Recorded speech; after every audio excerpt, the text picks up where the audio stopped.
Bon, monsieur Thérault, mon cher maire, bonjour. Bonjour. Merci de nous accorder quelques minutes pour quelques instants pour causer évidemment de l'actualité dite Gilets jaunes, mais aussi de votre mot du récent bulletin de la municipalité qui s'intitule « Le ras-le-bol des maires ». On ne peut pas dire que c'est à la mode. Vous maniez la langue de bois, c'est relativement clair, même si à la fin de ce long mot, qui fait plus d'une page dans le bulletin, vous dites que vous êtes quand même un optimiste obstiné. Mais oui, tout à fait. Voilà.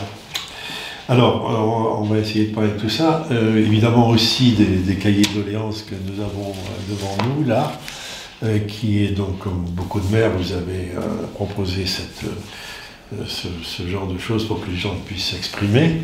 Ça a marché, mais relativement, puisque sur 600 foyers, on n'a eu que 13 propositions. Voilà. Mais qui sont quelques-unes, alors quelques-unes écrites à la main, d'autres dactylographiées, enfin... mais qui sont toutes intéressantes. Et ils sont toutes intéressantes, et avec des longueurs extrêmement variables, il y en a de très longues et d'autres très courtes. Bon, et toujours intéressant. Alors, et puis on sait que ce truc-là est aujourd'hui donc prolongé par ce qu'on vient d'appeler le grand débat national. Tous ces mots sont évidemment discutables. Je ne sais pas s'il sera grand, s'il sera un vrai débat, s'il sera national, mais bon, ça commence à se faire. Et en mars, donc, devrait intervenir la synthèse de tout ça. Vous venez de me dire que vous songiez avec vos camarades élus, même si vous n'êtes pas très pour, mais à une réunion publique à Bergerac, à l'Ambrois, parce que je pense à Bergerac, parce que Bergerac a déjà décidé d'en faire 6 en février, et vous ne seriez pas contre d'en faire une. Ça serait déjà bien. Ça serait, voilà. Très bien. Bon, alors, premièrement, grosso modo, est-ce que vous avez une opinion comme ça en tant que maire, mais aussi en tant que citoyen, sur le mouvement des Gilets jaunes? Ça vous paraît surprenant, étonnant, pas du tout étonnant? Ça ne me paraît pas du tout étonnant. Ouais. Ça me paraît quelque part nécessaire. Ouais. Il faut que les gens, la base, puissent s'exprimer. Ça, c'est évident. Ça arrive un petit peu, non pas comme un cheveu sur la soupe, c'est pas ce que je veux dire, mais bon, c'est la petite goutte de diesel ou de gasoil qui a fait déborder le vase, et puis tant mieux. Ouais. Tant mieux pour que les choses ça fait partie de votre optimisme, c'est-à-dire finalement vous êtes plutôt content de ce truc, et même vous diriez ça aurait pu arriver plus tôt, enfin, sur d'autres occasions, quoi. Exactement. D'accord. Parce que je crois que depuis que notre président est arrivé, les taxes, les impôts, les charges sur les classes moyennes et les retraités, on ne peut pas dire qu'il ait fait beaucoup d'efforts. Au contraire, on assume le... D'accord. Alors vous savez ce qui répond à ça, c'est que c'est un début de la réforme, il faut attendre la suite, il faut attendre les résultats, etc. Non, parce qu'il y a quand même un truc rigolo, c'est... Moi aussi je suis d'accord avec vous, ce qui m'étonne dans ce mouvement, c'est que ça ne soit pas tous les jours depuis très longtemps, quoi. C'est vrai, on peut l'imaginer comme ça. Reste que notre cher président, ça fait à peine 2 ans qu'il est élu, et c'est quand même très étonnant de voir une réaction aussi violente, enfin violente, pas violente au sens où on entend, mais aussi radicale, disons, à peine 2 ans après une élection qui a été plutôt magnifiée comme confortable. Il faut relativiser quand même, il faut relativiser. Les abstentions, les votes blancs, et le rejet Le Pen, tout ça compte. Donc on peut en tenir compte. Très bien. Bon, alors, est-ce qu'on peut maintenant descendre jusqu'à notre commune? Vous en avez reçu physiquement des Gilets jaunes ici, ou ça c'est... Non, je n'en ai pas reçu physiquement, mais je les ai vus physiquement un soir où la rocade était bloquée de la Ribéry à la Crèce. Et c'est le Secours populaire, ou je ne sais pas trop quoi, qui m'a appelé pour faire une soupe populaire en quelque sorte au niveau du club house. Donc pendant la nuit, avec Madame la sous-préfète, on a assuré une permanence et on a été sur place là-bas. Il y avait des gilets jaunes, mais il y avait surtout à l'époque des transporteurs. Vous êtes allé leur apporter la soupe, c'est bien ce que j'ai compris. Exactement, il faisait froid, donc des fruits, des trucs comme ça. Avec la sous-préfète? Avec la sous-préfète, oui. D'accord. Vous avez été bien reçu? Très bien reçu. Vous le direz avec une soupe. Très bien reçu, mais soyons une petite note rigolote. Notre soupe, elle a fait long feu, parce que les camionneurs, les transporteurs, ils étaient descendus au McDo de Grace et ils étaient tous là-bas. D'accord. D'accord. Et donc là, vous avez discuté donc avec des Gilets jaunes, vous en avez tiré un truc, vous vouliez savoir quelque chose? Non, je savais déjà pourquoi ils étaient là, quelles étaient leurs revendications, quelles étaient leurs récriminations et leur mal-être. Parce que ce mal-être, on le rencontre dans nos petites communes. Bien sûr. Moi, je suis élu depuis 35 ans maintenant. Il y a 35 ans, l'Embras, c'était un village cool. Il n'y avait pas de problème. Je veux entendre de problème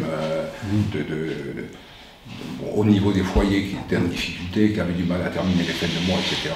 Ce n'est plus le cas. On voit de plus en plus de familles en difficulté, de personnes qui ont du mal à atteindre la fin du mois. Bien que par ailleurs, il y ait pas mal de lotissements à Bergerac, à l'Embras, qui sont des classes moyennes dont vous parlez tout à l'heure. Oui, mais c'est un paradoxe. L'Embras, c'est un village résidentiel. C'est ça. C'est vrai qu'il y a de gros revenus. De gros revenus. L'Embras est quand même au niveau moyen des revenus dans les tout 10 premiers de la Dordogne. Mais ça ne veut pas dire que on est riche, que la commune est riche. Ça veut dire qu'il y a des inégalités au fond. Il y a beaucoup d'inégalités. Ces inégalités, on les rencontre de plus en plus. C'est de plus en plus crédible. Malgré la richesse relative de la commune. Voilà. Et ce que l'on ressent, c'est que ceux qui sont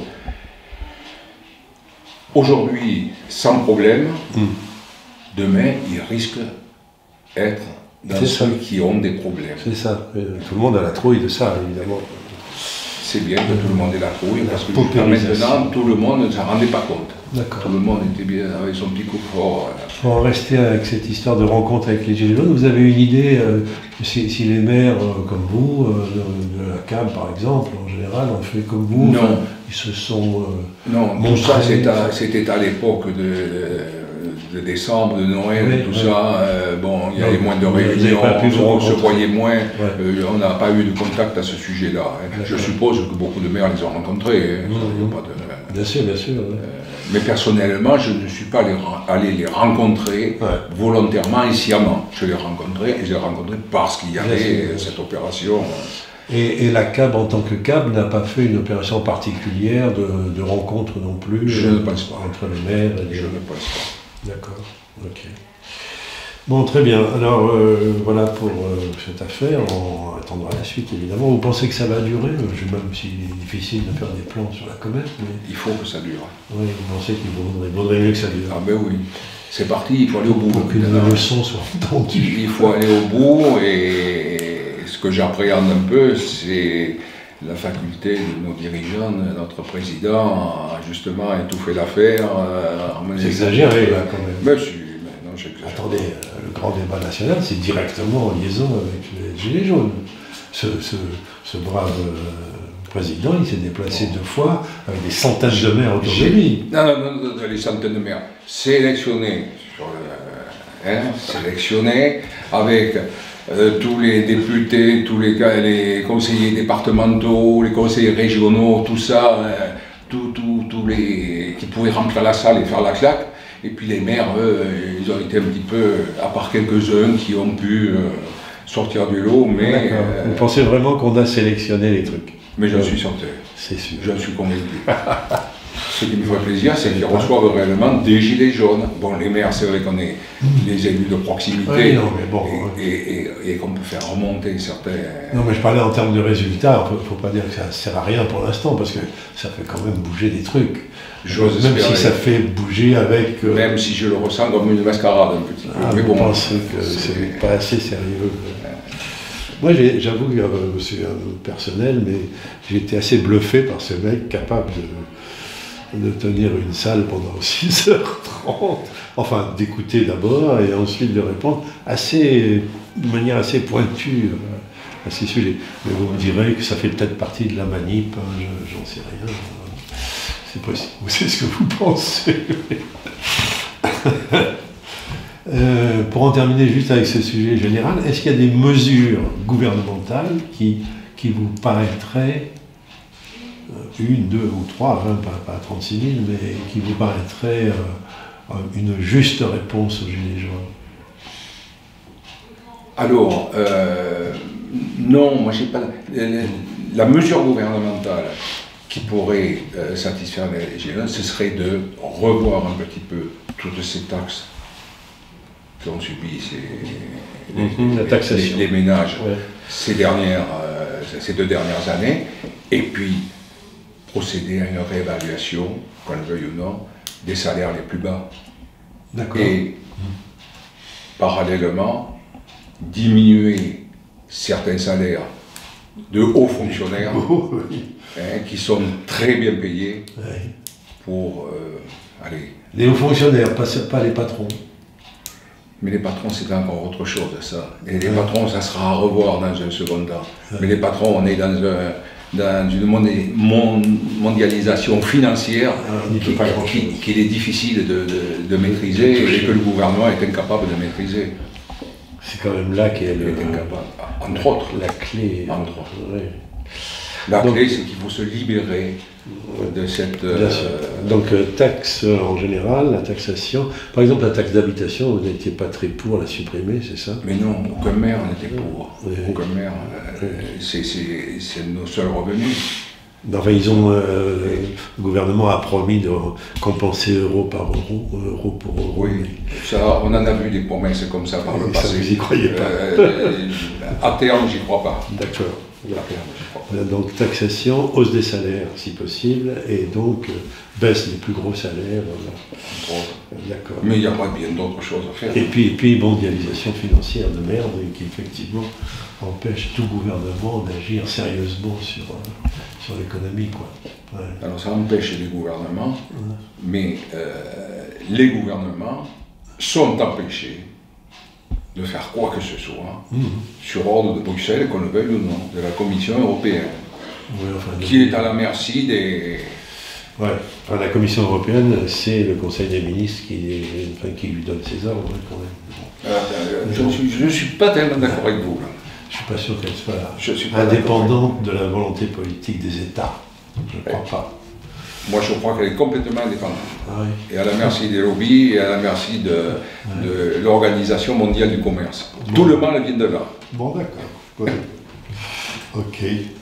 Alors, les moyens de réaliser ces 3 ou 4 points, ça serait lesquels, à votre avis? En France, je veux dire. Dissolution de l'Assemblée, référendum, vous avez un choix là? Dissolution de l'Assemblée en priorité. Ah oui. Parce qu'on a une Assemblée...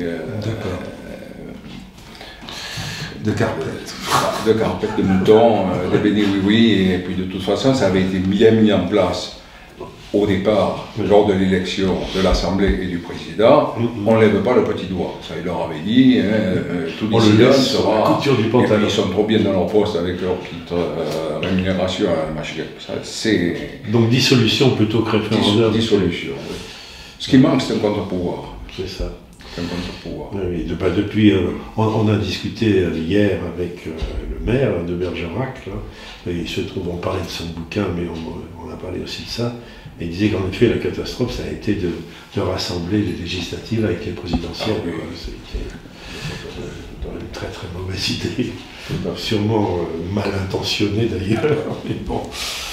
D'accord, dissolution plutôt que référendum, d'accord. Ok, alors sur votre bulletin là, municipal, vous avez soulevé des points qui ne vont pas très bien dans la commune, on peut en causer un petit peu. Ah, mais il n'y a pas de problème.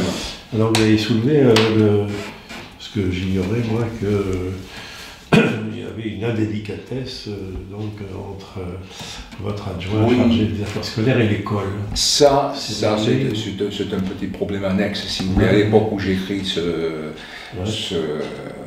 petit papier. Ouais.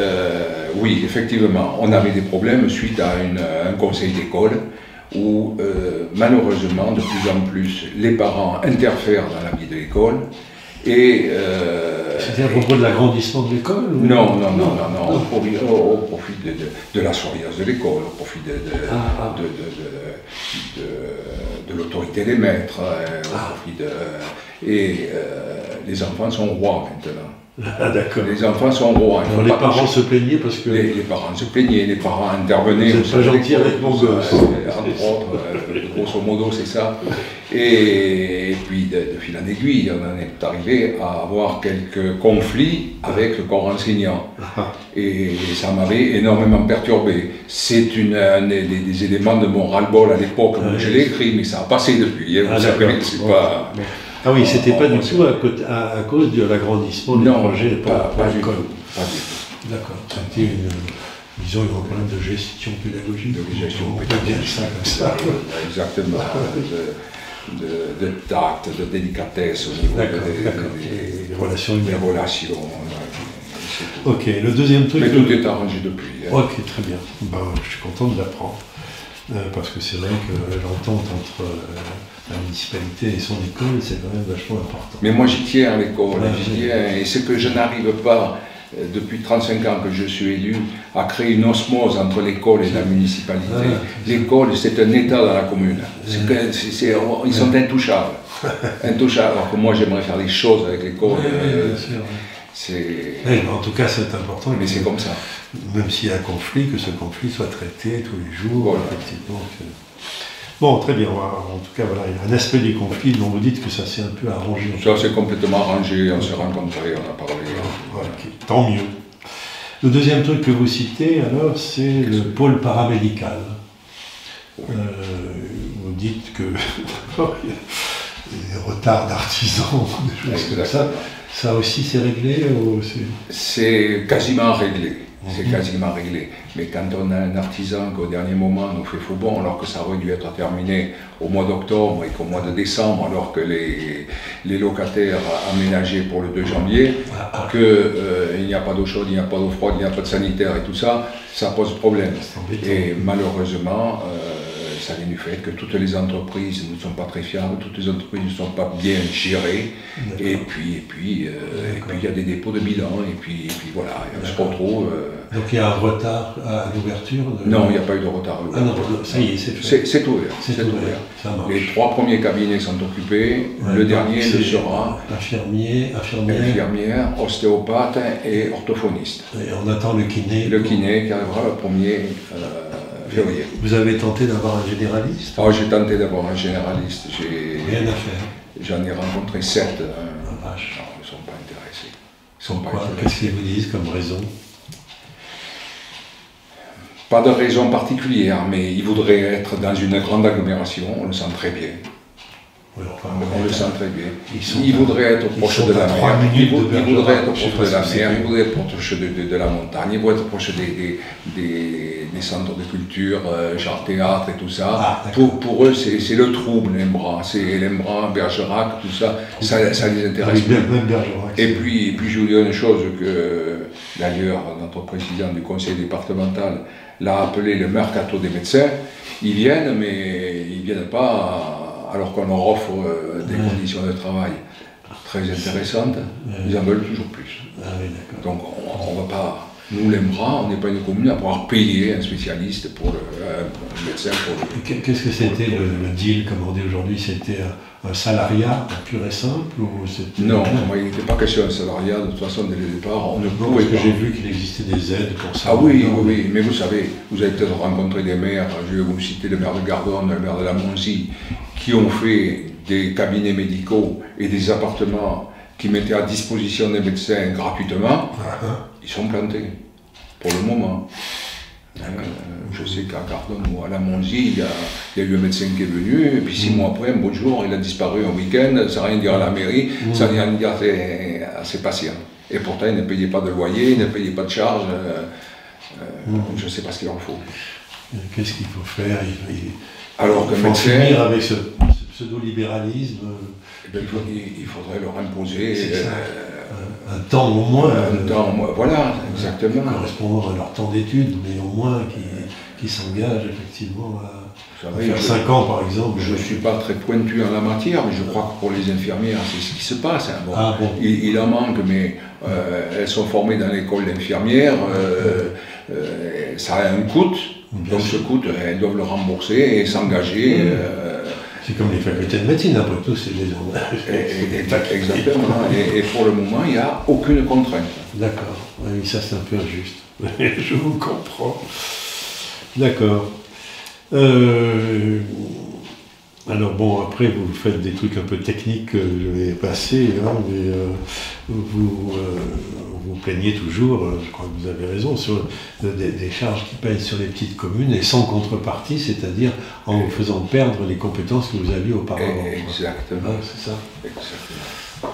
Et ça me révolte. Ça continue, ça, je veux dire, ça se confirme. Ça continue et ça augmentera. Ça augmente. Vous avez par exemple un cas dont vous avez entendu parler, vous avez fait des émissions là-dessus, la caserne des pompiers. Ah oui.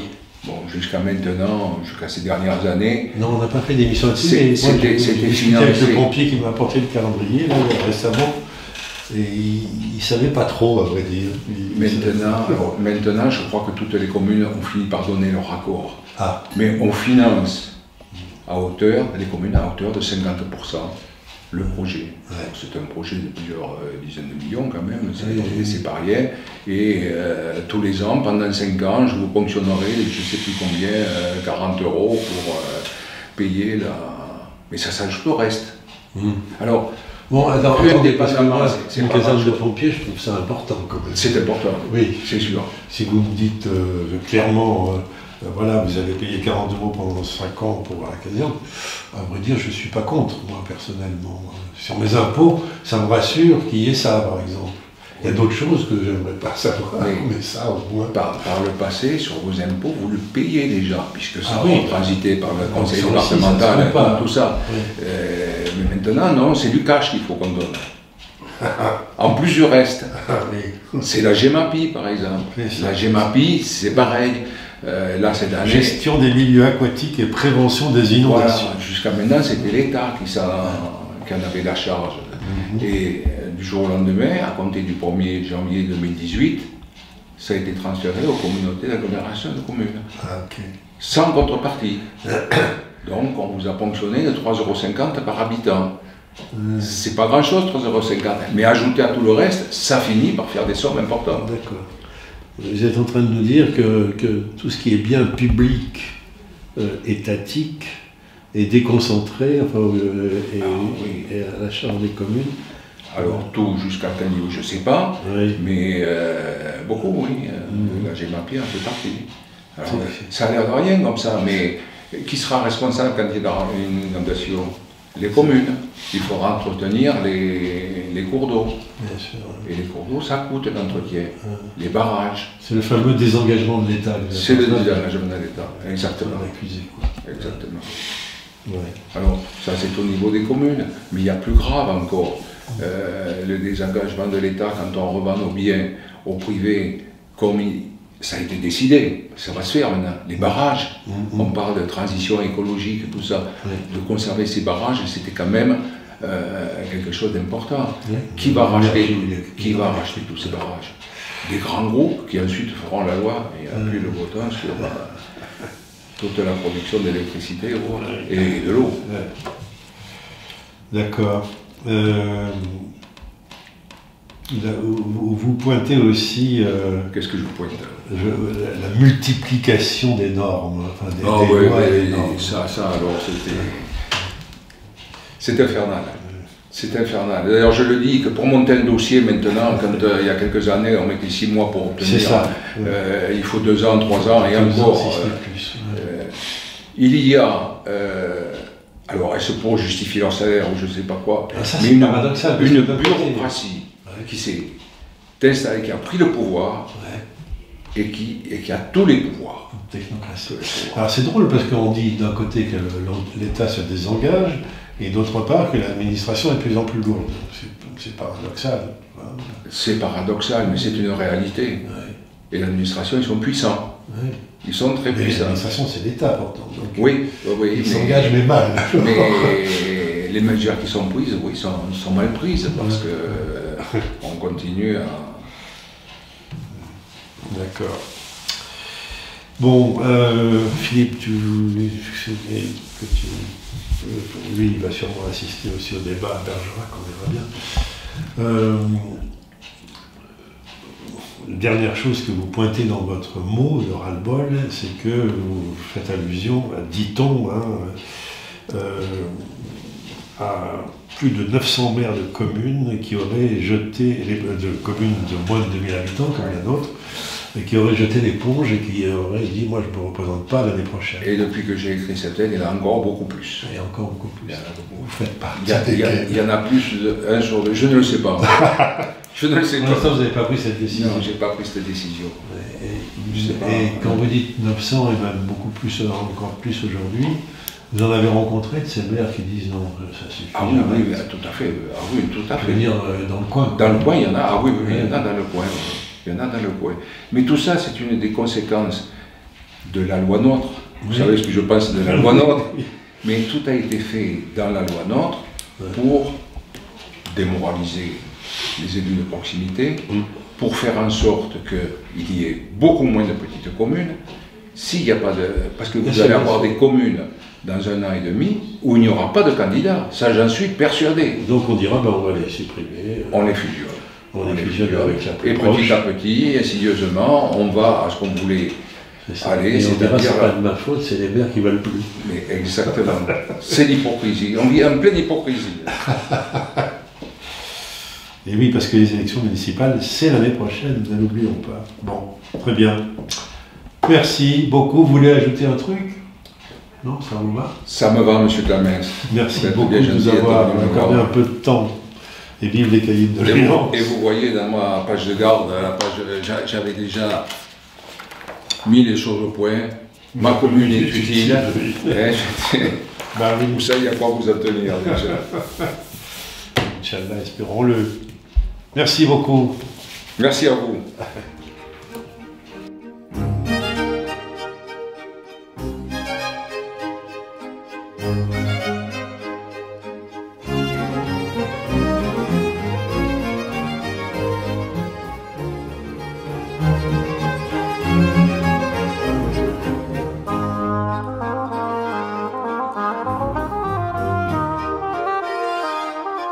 Thank you.